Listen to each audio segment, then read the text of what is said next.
Ayan mga ka-proud, good morning sa inyo lahat. Ayan. So maganda yung gising ko ngayon kasi tawag dito, sinagot niya yung tawag ko kagabi. Yun. Ayan, ito yung view sa amin, pakita ko muna sa inyo ha. Tapos yun. Maganda yung morning ko ngayon kasi sinagot niya yung tawag ko kagabi. Diba? Kagabi nagiinom ako. Tapos sinagot niya yung tawag ko. Tinanong niya ako kung ba't daw hindi na ako nag-chat.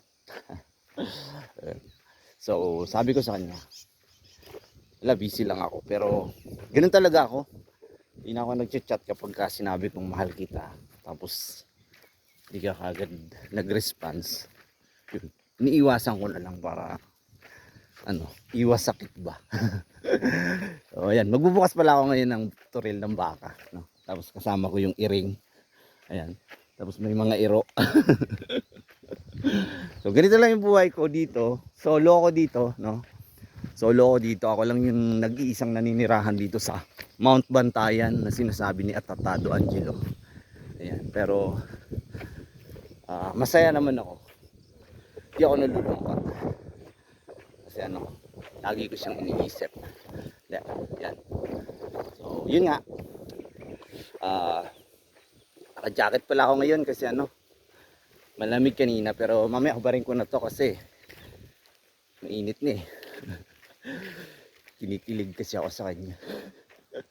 Nung sinagot niya yung tawag ko, nanginig na agad yung kapiraso kong laman. Hindi, joke lang. Yung kapiraso kong laman na nakahiwa-hiwa. Hinawa-hiwa ko na kasi wala na. Hindi naman nagagamit. Ayan, sarap buhay ni Bruno. Pakita ko sa inyo. Yun o. Yan yung tulong ng manok, no? Kung nakikita nyo, kinukutuhan niya yung baka. Kaya magpaparami ako ng manok dito para may tagatanggal ng kuto, no? Ayan. So dito tayo. Punta ako dito sa sa turel. Bubukas tayo. Kalimutan ko tuloy yung kwento ko sa inyo.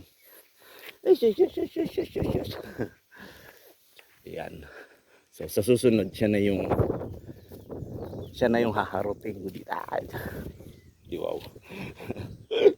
Pakita ko sa inyo yung magandang view dito sa amin. Ayan, nandun sa bundok na yun umakyat si Atatado Angelo.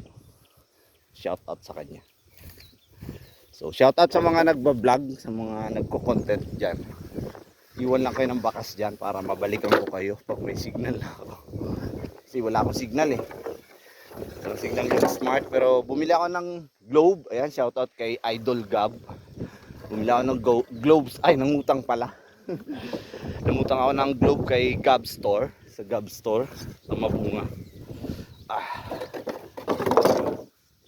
Baka naman may gustong magregalo sa akin dyan ng mic para nagbo-voice over lang ako.